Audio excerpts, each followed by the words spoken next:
in a film that's led by two female characters. That's all about love, familial love and self-love, and not based on a love for a man. And there's so many wonderful themes in this film.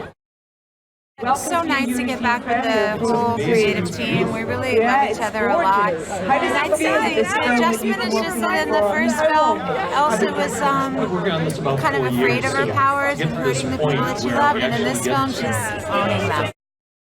They're not iconic yet, but I think they're amazing, and they're beautifully written, and they speak to her emotional journey, and I'm just really proud to be able to sing their music, the Lopez's. You know, I think this film's even better than the first. It's deeper, it's more soulful, you really get to know the characters in a more meaningful way, but you know, you just gotta put it out there, and now it's for everyone else, it's not ours anymore.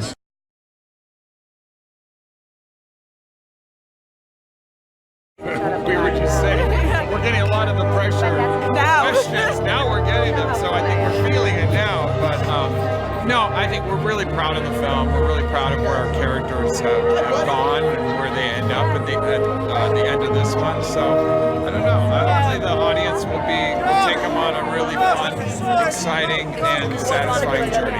We did this one because we love these characters. We miss them. We knew there was more story to tell. We were very naive in that we didn't worry about the pressure because we just knew we wanted to be with them again. So it's been a great ride. We feel lucky we got to go back. It was a little over a year before we decided. We kept hearing all these questions we had. Also, we saw them animated in a small short. We missed them, and we said we have more story to tell. We want to go back in, but we did research. We went to Norway, Finland, Iceland, and took our time. A lot of research at home too. So just trying to get back into the characters, get back into the world. Bobby and Kristen Lopez are geniuses, and you know, we work with them every day, and we looked at this one a little bit differently in that if you look at Frozen 1 as sort of Act 1 of a Broadway musical, this would be Act 2. So you get to go a little deeper, a little more emotional with the songs, but of course we have a lot of fun with it too. So. You know, we still ask that question ourselves, and we ask people. The nice thing is we get different answers, so I think people see something personally for themselves. I love that we're telling a story about two sisters, and not two sisters who are against each other, but two sisters who are on each other's side trying to navigate the world. And I think for us that's more authentic to the lives we live. Certainly not with the ice powers, but we can dream. But I think that's for us what the core of it is a story of two sisters trying to navigate through the world, fight fear, and lead with love. Well, we've had a few screenings, and so far they've gone really well. And the nice thing is that people have said it was really unexpected, but in a fantastic way. And, yeah, we don't repeat the first. We definitely evolve and grow with the characters, and it's more of a mystery. It's a musical mystery, and much more mythic. We have to do two. There's so many, but Into the Unknown and Lost in the Woods right now. I've been on loops the last few days. Then there's Anna's song. This soundtrack. Kristoff's song, Olaf's song. I mean, I'm sorry, they're our kids. We can't. I think they outdid themselves with the soundtrack. We love it.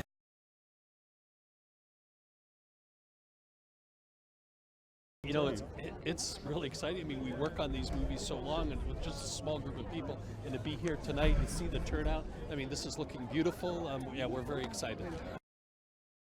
That's about 3.5 to 4 years. I mean, when the first idea comes up, we just ask ourselves lots of questions. Starts with post-it notes really on these boards, and there's probably more on the floor of ideas we have that get discarded. And we start to really talk about character, then eventually start to write pages. Bobby and Kristen are involved right from the beginning, the songwriters.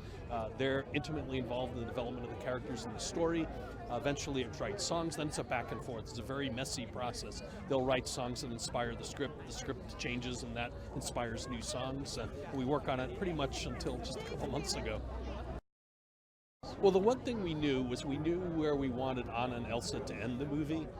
So that was sort of our true north, our guiding. But how we were going to get there, how we were going to earn that changed quite a bit. There was probably 40 versions of the script. There were many songs that got written and then discarded, not because they weren't good songs, they were great songs, they just no longer fit the story as it was changing. Yeah, I think that's a question we ask ourselves. It's really a hard question to answer. Personally, I think it's, we create a believable world. It's not really a realistic one that's believable. I mean, you have a snowman that can talk, and you have Elsa who has these ice powers, and somehow you believe it. But it really comes down to Anna and Elsa and that relationship. They're not perfect. I think they're flawed characters, and that makes them relatable, and you can watch that dynamic of the push and pull for the two of them. I think people can relate to that. Well, there is pressure, but we agreed we were going to leave that pressure outside the story room and really focus the way we did the first movie. Let it come from the characters, let it come from the story, let the songs evolve from that. Trust the process that we went through in the first one. It's the exact same creative team, and we work really well together, but you just sort of have to let that evolve. I think they've done 7 amazing new songs. I think the songs in this movie, I think they've outdone themselves. Yeah, they've definitely matured. It's been 3 years, and we kind of looked at it like Anna and Elsa at the end of the first movie was happily ever after.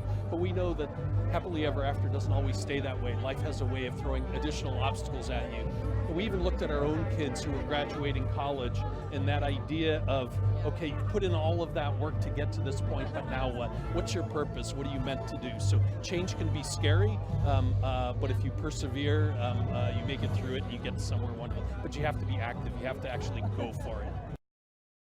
I hope that they say, wow, I wasn't expecting that, in a good way, that they feel the power of family, the power of being willing to listen to that inner voice, to be willing to actually take action and participate in the world that we all live in.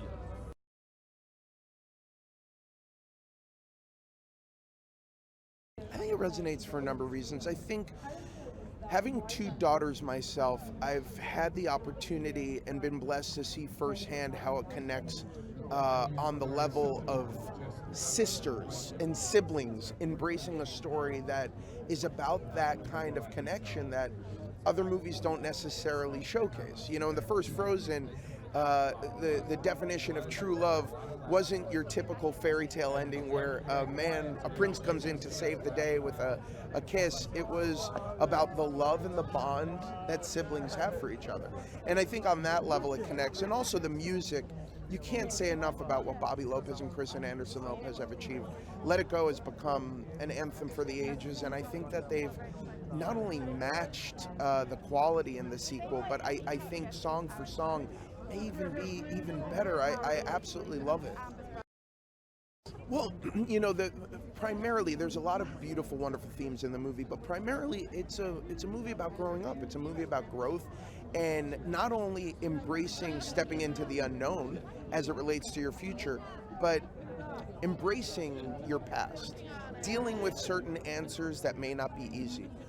For Olaf, he's sort of gone from this bundle of naivete, this very toddler-esque character in the first one, into a more mature character that's now going through some existential crisis. And in a way that is both an amazing comedic opportunity, but it's also an opportunity to do something emotionally that I don't think we got a chance to do in the first film necessarily with Olaf. And so I think there's so many rich themes to embrace, and without spoiling too much of it, I will say that every audience that I've seen come out of the movie comes out with something different that's personal to them. I think that everything that you loved about the first one, you will find again in this film. What I think it does is it's a standalone film that is so wonderfully rich, so wonderfully entertaining, but I think it somehow makes the first movie that much richer as well, because it provides a context to so many of the questions that Anna and Elsa and all of the characters, frankly, were dealing with and trying to encounter. And now it provides a context, like I said, for all of them.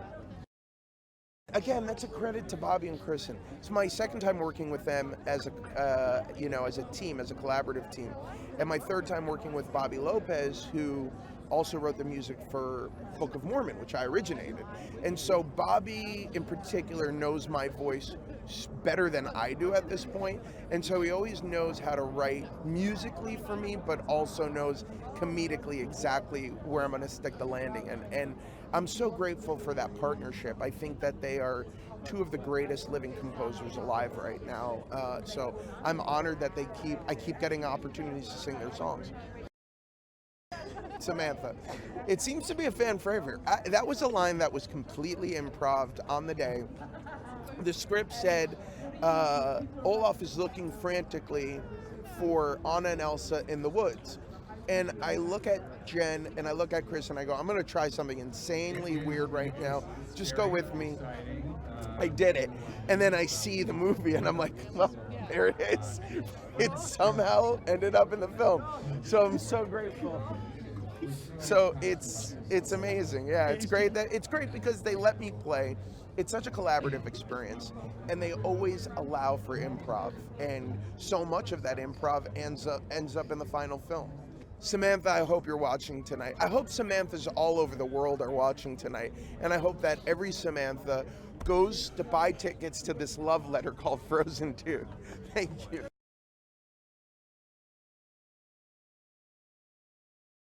It feels very, very, very exciting. I'm kind of overwhelmed by how gigantic this is. It's very exciting. So Kristoff in Frozen 2 is ready to take his relationship with Anna to the next level and propose marriage.